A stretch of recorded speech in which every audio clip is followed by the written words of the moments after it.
What's going on? Welcome to the Dolphins Dive Bar. Here you go. So welcome back to the Dolphins Dive Bar. I'm your host, Chicky, Tony, 2 times. Let's go with it. Miami gets the W today at The Rock. Complete the season sweep of Croatia Jacket, Bill Belichick, and his New England Patriots. Miami wins it 31-17. Good football game all around. Fins in the sweet throwbacks. The very popular throwbacks that, so many fans want to see made a permanent fixture, right? And Mike McDaniel had the sickest sweater. I mean, that old school logo on that hoodie, that was tight. I'm sure that after the fans see that one, they're going to go to the Fanatics or the Dolphin shop, NFLshop.com, and just splurge on that thing. That thing's going to be sold out in back stock for months. And then also some of the trainers and some people were wearing that pretty cool little V-neck kind of sweatshirt, windbreaker looking thing. That thing was pretty tight too. I do love the throwbacks, but when I'm thinking throwback, man, give me aqua face masks. Give me a throwback to the 80s, early 90s with the friggin' aqua face mask, logo on the sleeve. Something, because our current unis with the homage to 1966 or whatever it is with the gray face mask, I don't like it. It's the only part of the uniform I really don't like, right? And then with Miami's current rotation of uniforms, they commit a cardinal sin. They just take all the color out of it, all the pop, all the piping off the sleeves, the green piping on the away sleeve, and then the that orange and blue with the white lines in the other one, in the home one.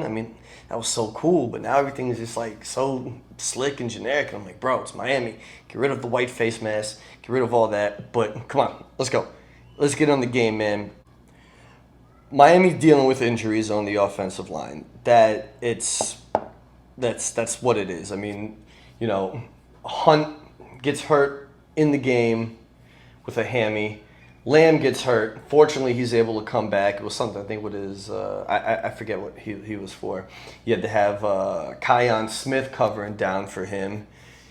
You still had Williams out. He was eligible to come back in, but he was out. Eichenberg still took all the snaps at center, and he actually did a really good job today, Liam Eichenberg. I was impressed. X-Man still out with the groin, probably just keeping him healthy for next week's battle. And then Javon Holland still, I guess, still in the concussion protocol, dealing with the after effects of last week's hit. So we'll see. Hopefully these guys get healthy, because we need all the help we can get. In just a weird game that we got coming up that's going to be played in Germany. So the offensive line, they're able to pass block today like champs. I think Tua gets sacked maybe twice, right? Running the ball, though, not so much. They just didn't have the continuity there to open up the lanes.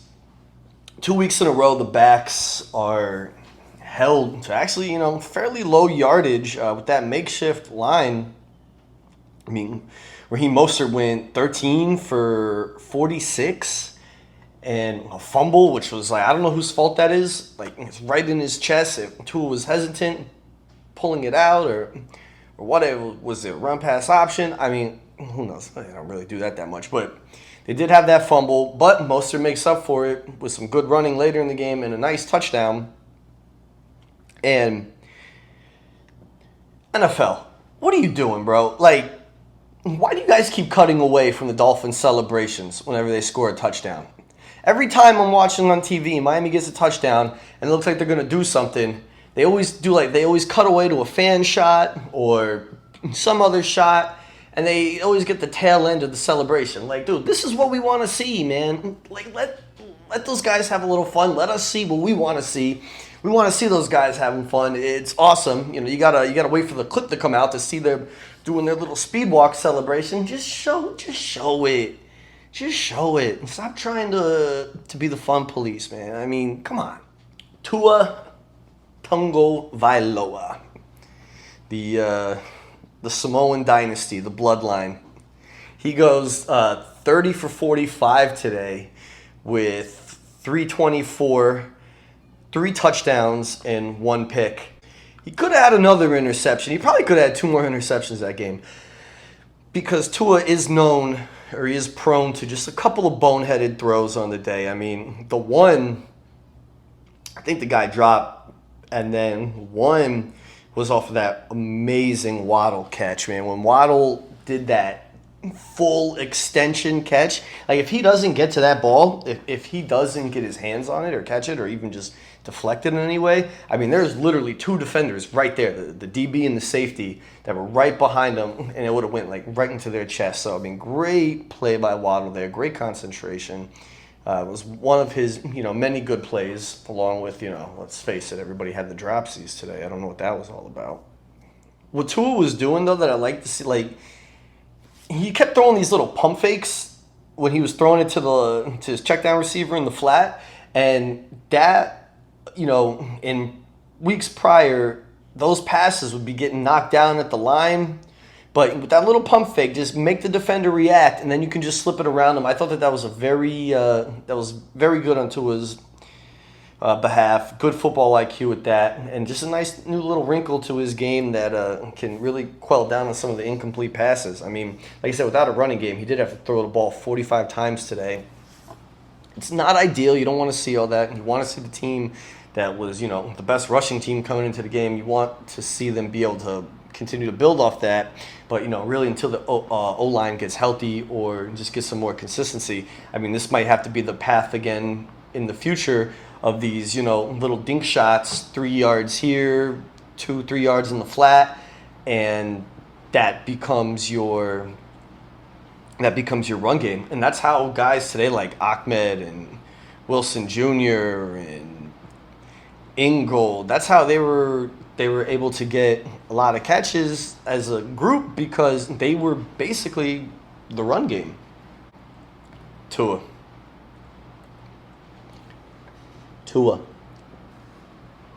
I don't want to see no more Samoan on Samoan violence out there on that field, bro. Do not try to go head on with another running back again, man. Slide, get down, do something else. You are way too valuable. You are way too important to this thing for you to be goofing off and almost getting run over by one of your Samoan bloodline brothers, bro. Please be more careful. What I liked about Tua and the team is something that's actually been part of their MO for most of the season, or pretty much all the season, is that even when they turn the ball over, they have such a short memory. I mean, they get that pick, and then New England scores a touchdown. What does Miami do? They come back down the field, they score a touchdown. In the second half, first play of the second half, Miami fumbles the ball. That was that Mostert fumble, right? Short field, defense are like, all right, we got you. Held them to a field goal. Miami gets the ball, they go down. They're able to score. So it doesn't matter. It's not ideal to lose the turnover battle in a game, but when you can answer from it and still go down and score, just have a short memory on it, that's a good thing to see. Skill players, how our bread is buttered, right? Tyreek Hill goes off again like he goes off just about every week. 8 catches, $112, 1 touchdown. Probably could have been a few more. His 1 touchdown, 42 yards. 2-yard pass, Stephen A. Plus 40 to the end zone. Split the safety and the DB. Easy peasy. The dude's balling, bro. He already has 1,014 yards on the season through 8 games now. So that 2,000 that he wants to break is completely within the realm of possibility. Jalen Waddle, 7 catches for $121 and a touchdown, 31-yard touchdown. Waddle, his touchdown was the one that it sealed the deal for the Dolphins. I mean, it was a beautiful play. Miami, it's 3rd and 1. Miami does a play action pass. It looked like they were running, and then I didn't see the coverage or anything if it got broken, but it had to have, because my man's was wide open for the pass. Easy catch and run touchdown.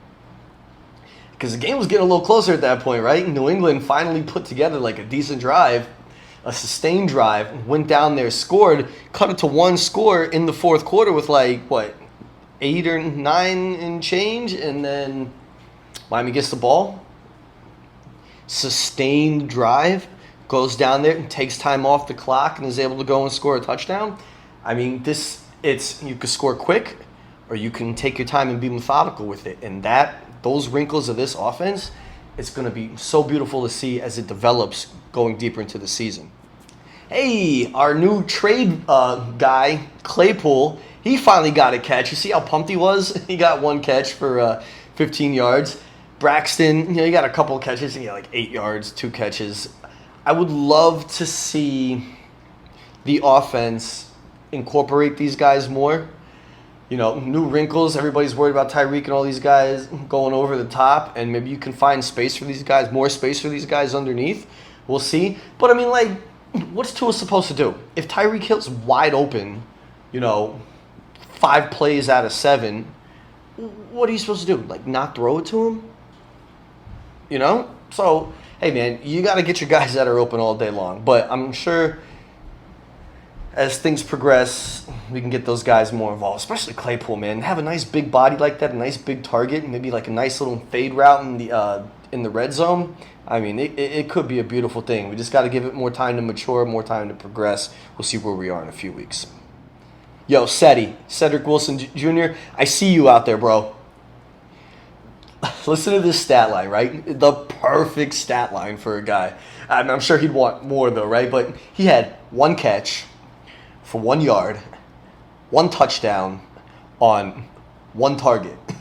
I mean, when his number was called that game, he delivered. And I mean, what are you going to do? It was funny to see, but he's been getting touchdowns and catches over the last couple weeks. I mean, they're finding a place for him in the offense, and I have the faith that they'll find a place for the other guys in the offense as well.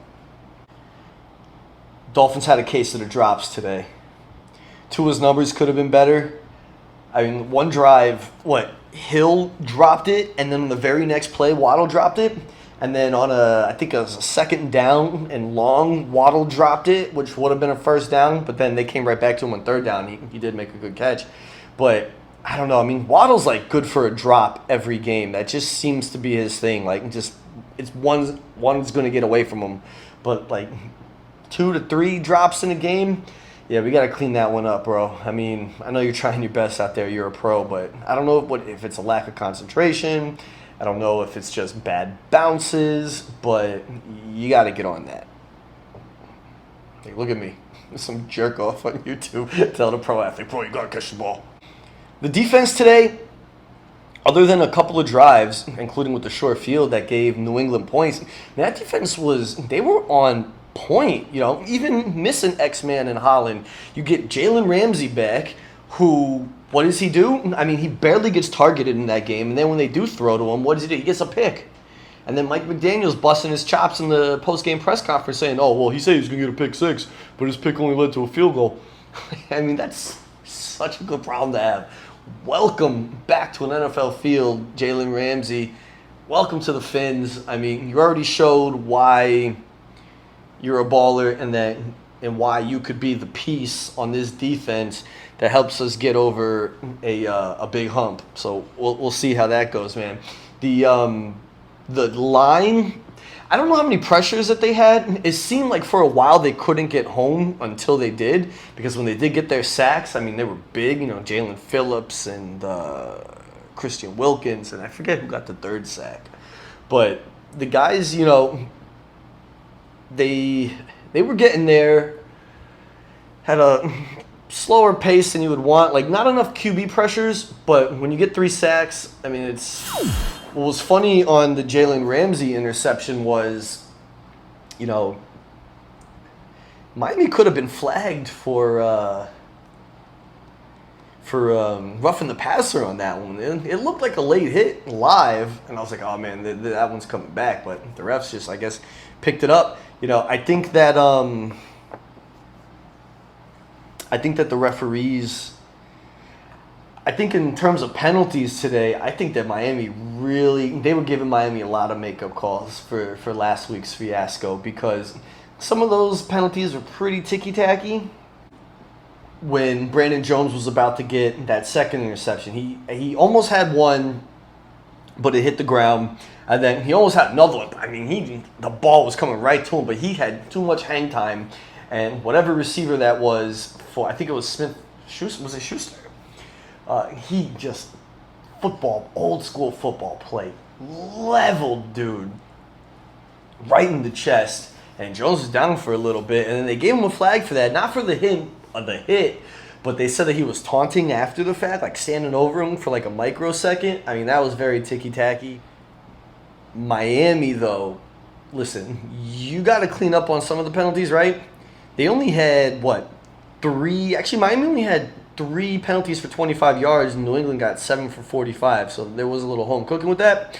But listen, next week, you're playing the Kansas City Chiefs. You're playing Patrick Mahomes, okay? He gets every call.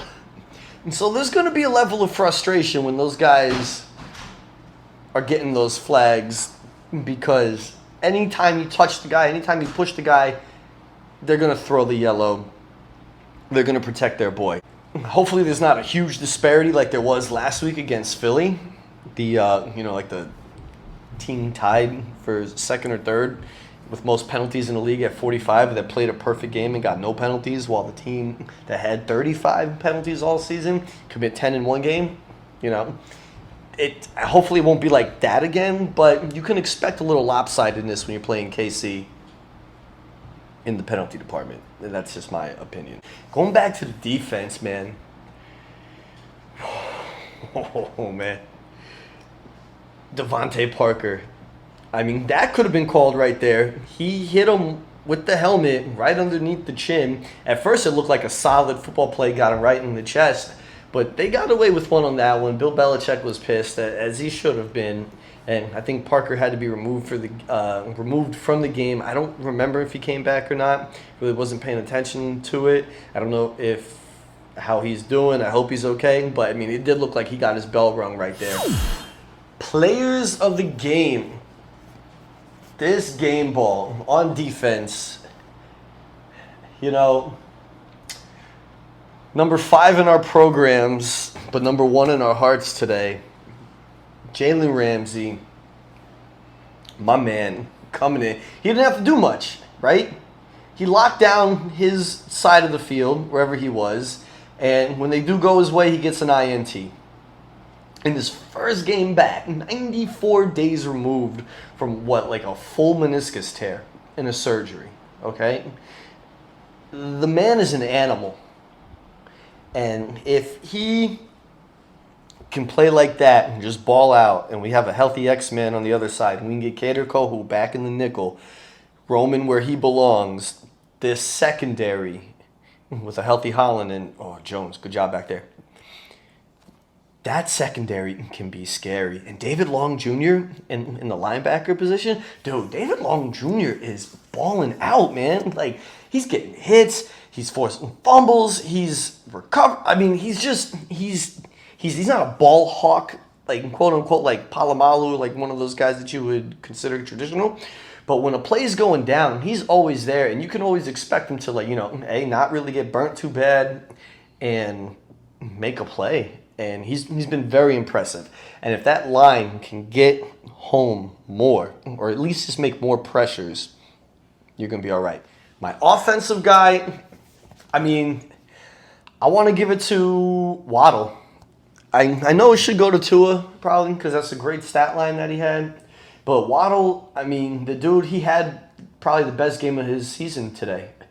He had 121 yards on 8 catches. So he had the most catches, the most yards, or did he? Let me make sure that that's correct. 7 catches, I'm sorry. And then 121 yards, big touchdown. But his touchdown was clutch.